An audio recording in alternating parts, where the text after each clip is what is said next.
Okay, this is a video for those who are curious. I mean, you obviously don't know my dad at all, obviously, but if you are following the story and whatnot of the story, I'll explain what the post-mortem is in.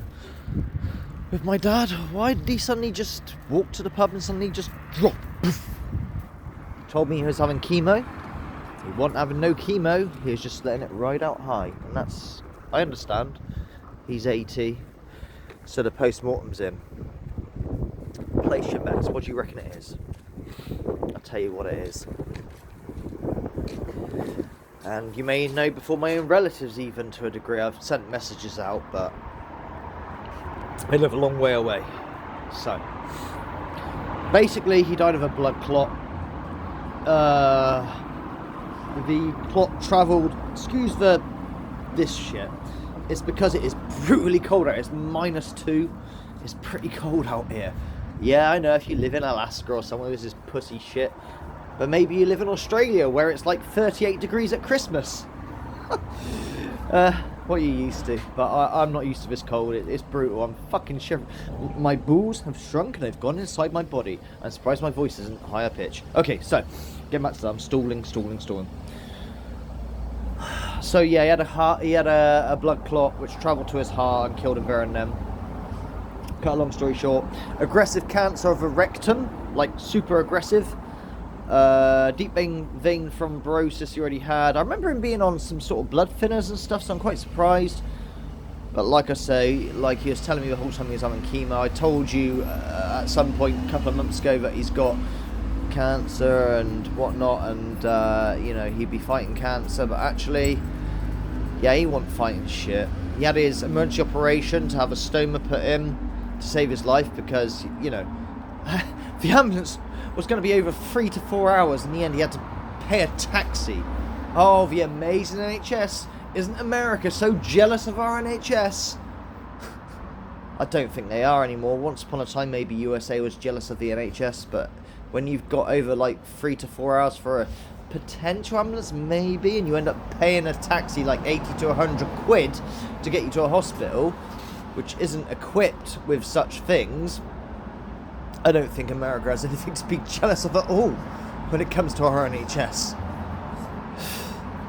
Okay, the bills are quite astronomical in America. I've seen some bills for like a broken leg or just, you know, there's one guy who I saw was in for a heart attack or something. He's in there for like a couple of days and he had like a bill of over $130,000.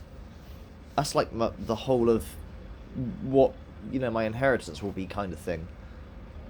Wow, just imagine that. That's pretty sick.